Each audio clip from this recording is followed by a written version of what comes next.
So good evening. Welcome back to Professor Academy's question paper analysis of UGC NET English December 2021 Shift 1. And today we are going to analyze questions from 81 to 85. Let's go to question number 81. Which of the following does the Subaltern Studies project contain? So before we look at the statements below, let's understand subaltern. If you know that, then you can easily eliminate the options. When we say the subaltern, it refers to the marginalized people, right? Not the mainstream one or the mainstream history. The history of the marginalized or the marginalized people like the aborigines, the Dalits and others, right? Now let's look at the four statements below. Capital A, traditional historiography celebrated the role of the subalterns. The subalterns here refers to the marginalized people. Historiography refers to history writing. So do you think traditional historiography celebrated the role of the subalterns? So number one statement. B, traditional history of India's freedom movement celebrates the contribution of select icons. C, traditional historiography highlights the dominant strands of India's freedom struggle. D, subaltern studies historiography highlights the dominant strands of India's freedom struggle. So what you have to do, first eliminate. Subaltern study focuses on the history of the marginalized people. Do you think such a study highlights the dominant strands of India's freedom struggle? That is D. That can't be, right? So subaltern studies can only focus on the unwritten history or the alternative history of the the mainstream one. So if you eliminate D, you can eliminate option D here. Then look at C. Traditional historiography highlights the dominant strands. That is true, right? Whenever we look at an established history, they always celebrate the dominant story. So that is there. Similar way, traditional history of India's freedom movement celebrates the contribution of select icons, not all the leaders across the states in India. And do you think traditional historiography celebrated the role of the subaltern? They forgot that. So now you can go for the options. So option A and B only. Option B, A and C only. Option C, B and C only. Option D, B and D only. It's a bit easy, even without knowing or without reading about this subaltern studies in detail. With your general understanding, you can eliminate the options and arrive at the answer. Answer is C, B and C only. Traditional history of India's freedom movement celebrates the contribution of select icons. They forget the contribution of people from the marginalized section, right? So that is the statement, and that's what subaltern studies talks about. Then traditional historiography highlights only the dominant one, not the marginalized. So these are the two statements subaltern study is concerned about. So what is subaltern studies? It's a field of study focusing on creating a new historiography, not the established one which people are aware of, which tries to focus only the mainstream one or the dominant one. They forget the contributions by the marginalized community. So subaltern studies focuses on creating a new historiography that would trace, recognize and register the history, culture and actions of the subalterns. So this is the aim of this one. And when we say subaltern studies in India, we think of this critic Ranajit Guha, and he is also the editor of the journal and also the collections of essays published in the journal. We have this collection, A Subaltern Studies Reader 1986-1995, published by Oxford India Paperbacks. You can check out this work and the essays in this work and the contribution of the essays contributed by other major critics under subaltern studies. Let's go to question number 82. Match list 1 with list 2. List 1, we have text, critical text. List 2, critiques. So we have list 1, A, modernity at large, against which we have one J. Urry, Urry, John Urry. Then B, the tourist gaze, against which we have two, Edward Said. Then C, culture and imperialism, against which we have three, CLR James. Then D, the black Jacobins, against which we have four, Arjun Appadurai. This question is based on postcolonialism. And the moment we say postcolonialism, we think of Edward Said and his work Orientalism. And we also know Edward Said is known for his another work, Culture and Imperialism. Even if you know that, we can eliminate only one option, C2, right? Culture and Imperialism was written by Edward Said. But in the options, we can eliminate only option A, in which a C goes for 4, Appadurai. But all the other options clearly indicates that Culture and Imperialism was written by Edward Said. So option B, C, and D, in all these options, we have C, which is associated with 2. So it's a bit tough question unless we know one more option, one more pair, then we can eliminate, or else we have to go with instinct. So the answer is C. Modernity at large. This work was written by Appadurai, Arjun Appadurai. Then B, the tourist gaze by Jean Urry. C, culture and imperialism by Edward Said. D, the black Jacobins by CLR James. Let's look at these books and their contribution. When we say Edward Said is a very important critique under postcolonialism, and his famous book Orientalism. How the Orient, how the East is portrayed or represented in the Western discourse. So that is Orientalism. And in this book, Culture and Imperialism, he came up with this idea called contrapuntal reading. What is this contrapuntal reading? It's a mode of reading by which, what we do, we try to expose the imperial and colonial ideologies that are conveyed indirectly in European texts. So what we have to do, we have to read between the lines and expose their ideologies hidden there. For example, when we read Dickens' Great Expectations, it seems like a normal story. But when we read with this methodology, contrapuntal reading, we can identify there is a mention of Australia, a penal colony. For instance, in this in Dickens' Great Expectations, we have a character called Abel Mackwich, and is a convict, and he is sent to the penal colony, Australia. Then towards the end of the novel, he comes back. Okay, and when we read between these lines, we know it is implied. This imperial and colonial ideologies are implied in the text, but it's not told directly.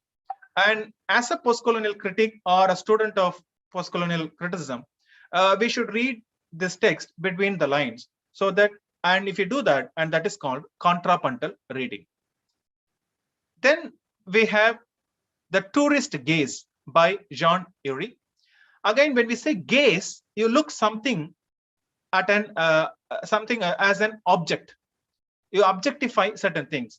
When we say tourist gaze, as a tourist, what we do, we go to a new place, from our homeland. Then we look at the environment with interest and curiosity as if something new. And we are trained in such a way. For instance, if we go out now, we want to sound sophisticated. We want to tell others, I visited these places, I visited this state, I visited this country, I visited this historical place. So in the modern society, if we want to sound sophisticated to others, we have to say that I travel a lot. But when we travel a lot, instead of appreciating a particular place or the tradition as it is, we look at them as a tourist, with the eyes of a tourist, objectifying things and taking photos and sending it to our friends, and we just objectify it, in the sense we remove it of its culture or its history. It is just an object to show off. So that is a tourist gaze, and this happens because of mobility. So in this age, we can move one place to another. Similar way, the Europeans, they visit the third world countries like India or Pakistan or Sri Lanka or any other place for that matter. And when they come here, their gaze is like a tourist gaze. They objectify it, they come up with a preoccupation and with the pre-knowledge, and the moment they look at Taj Mahal or any other tourist place, they want to just capture it through photographs and other things. So in other words, we gaze at what we encounter. So this is again a bit associated with post-colonial criticism or something called spatial theory. Next, we have this book called The Black Jacobins by C.L.R. James. C.L.R. James is a historian, Trinidadian, West Indian. So C.L.R. James in this book talks about the history of the Haitian Revolution, 1791-1804. Why is this important? People hardly talk about the revolution by the marginalized people. All right, they always talk about the colonizer, but they don't talk about the resistance offered by the colonized. So here it talks about how the Haitians resisted against the French colonial government. And this is a history of that revolution in detail. And look at the title, The Black Jacobins, because the word Jacobin refers to a group of people who protested or kind of formed a radical group formed after the French Revolution in France. So the Jacobins were responsible for beheading a lot of people, aristocrats. So C.L.R. James says, here the people of Haiti, they are the Black Jacobins who are now fighting against the French colonial government. And here is a statement from this book. The French officers had been ashamed to let Bonaparte know the true results of their battles with the black generals. So it's not just an easy victory, or the blacks here in Haiti, they protested against them and even defeated them. Then we have this work called Modernity at Large, subtitle Cultural Dimensions of Globalization, written by an Indian American critic, Arjun Appadurai. And according to him, he says, when it comes to the European critics, they fix a certain moment as a universal one. For instance, they say modernism. When they say modernism, they refer to, in Europe, especially in Britain, they refer to the 1900s after the growth of Industrial Revolution. So from 1900s, they call that moment modernism. So that is the fixed moment in that society. It doesn't mean that is the same everywhere. We can't say modernism happened in India in 1900s or in other places in Africa in 1900s. So they overgeneralize, right? So that should not be the case. So grand Western social science has steadily reinforced the sense of some single moment. So modernism is not a single moment that happened in the 1900s in Europe. So it's, when we say modernism, it differs or varies from place to place, continent to continent, or country to country. So there cannot be a single modern movement or modern moment. Okay, so that's Arjun Appadurai's argument. So what happens? So when we talk about a history of a particular country that ruptures this idea, so this is called a theory of rupture, which disturbs the established idea of history and the fixed moment called modernism. And for instance, if we talk about these two elements, media and migration, and their joint effect on the work of the imagination, then our idea of modern subjectivity changes. So this is again something to do with post-colonialism. Next question number 83. Which of these does the book How to Read Donald Duck identify as an important element in its analysis of imperialist ideology in the West in the Walt Disney comic book? Okay, again connected with the post-colonialism. So here is a mention of a book called How to Read Donald Duck. So which element, important element, is identified in this work? Something connected with imperialist ideology, right? Colonialism. Option A, heartless civilization. B, impoverished royalty. C, noble savage. D, scientific magic. Let's go to the answer. C, noble savage. So before we look at this book, let's look at this concept called noble savage. So when we say noble savage, the character is a stock character, a character that is represented again and again in European writings, in European novels and other works. For example, we have this Queequeg, Queequeg, Queequeg, in Herman Melville's novel, very established novel, published in 1851, Moby Dick. So in this work, we have this Queequeg, but he's a kind of a refined savage, noble savage, who is known for his innate goodness, but still an uncivilized person when it compares to a European. But there is some goodness within him, and he is not corrupted by civilization or industrialization. And we can come across characters like this across European writings. And this character is called noble savage, someone uncivilized, but keeps that or possesses that goodness in him or her. And we can identify the same thing when we read the comics, produced by Disney, Walt Disney and Walt Disney's comics and cartoons. So the book was written by Dorfman, Dorfman, and Mortellart, Matteelart. This is a book, How to Read Donald Duck, subtitle, Imperialist Ideology in the Disney Comic. This book, I would say, is a kind of a practically reading, practically applying Edward Said's contrapuntal reading. So what was contrapuntal reading? You read between the lines and you try to identify the implicit ideologies, imperialist ideologies. And that's what done by these two authors by reading the comics.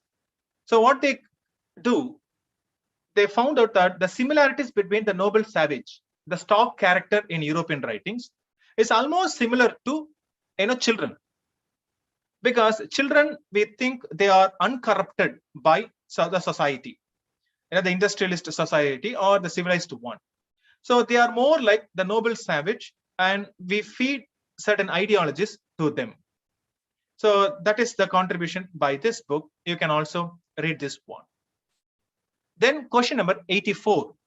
What was the name of the journal published from Bowling Green University beginning 1969, which carried essays on amusement parks, comics, and detective films? Option A, Journal of Culture Studies. B, Journal of Mass Culture. C, Journal of Popular Culture. D, Journal of Public Culture. Sometimes, even without knowing this, so you can eliminate options. For instance, we have a separate unit prescribed for UGC NET English called Popular Culture or Cultural Studies, right? So at least we can eliminate two options, Journal of Mass Culture and Public Culture. This should be something to do with culture studies or popular culture. And let's see, answer C, Journal of Popular Culture. So why this university is famous?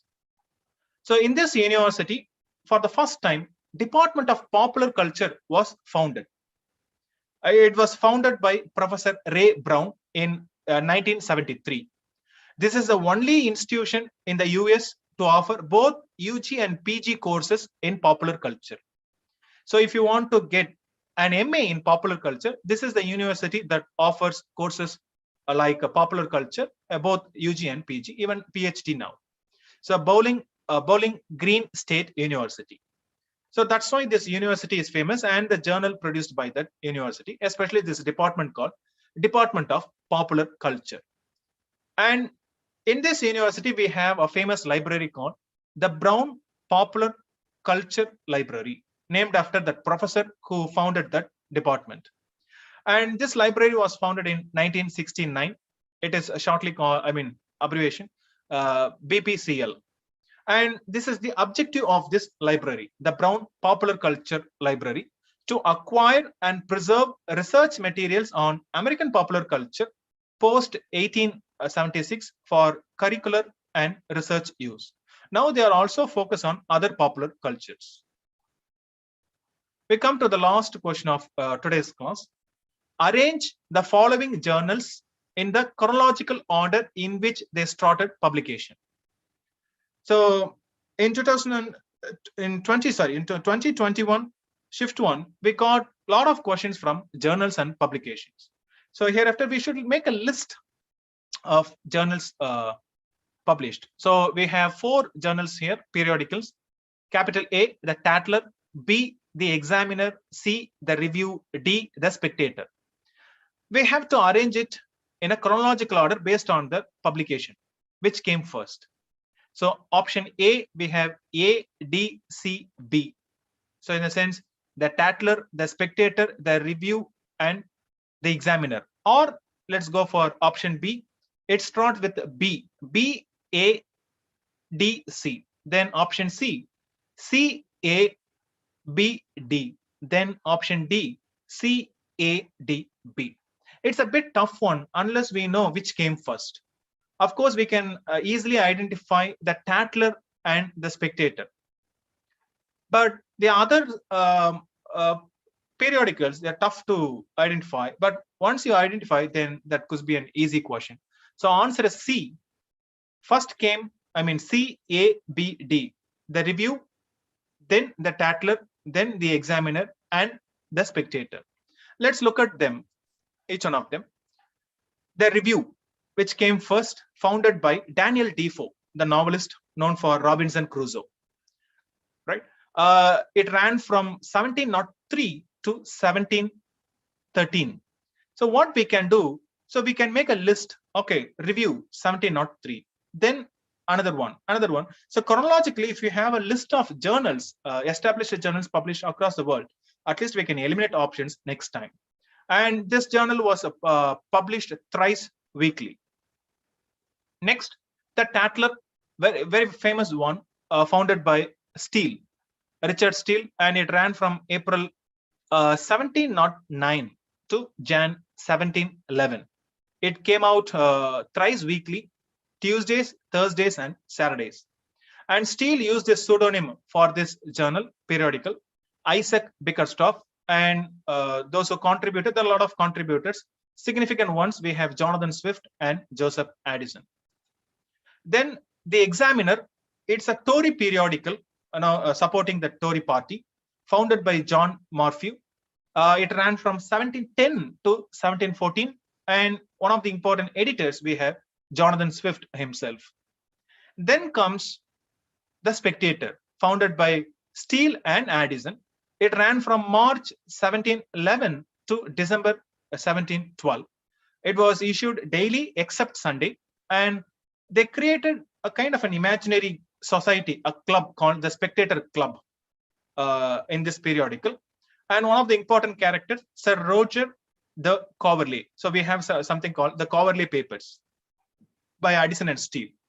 And it's an imaginary character, an English square of Queen Anne's reign. Then December 1712, it came to an end. But after a period of time, Addison revived this periodical in 1714. And it was issued thrice weekly for 6 months. Then it came to an end for once and for all. Okay. So with this, we finish today's analysis. Thank you so much for listening. And please subscribe to this channel for further updates. And again and again, we will come up with another 5 questions, and we'll also go for another 5 tomorrow. Thank you so much.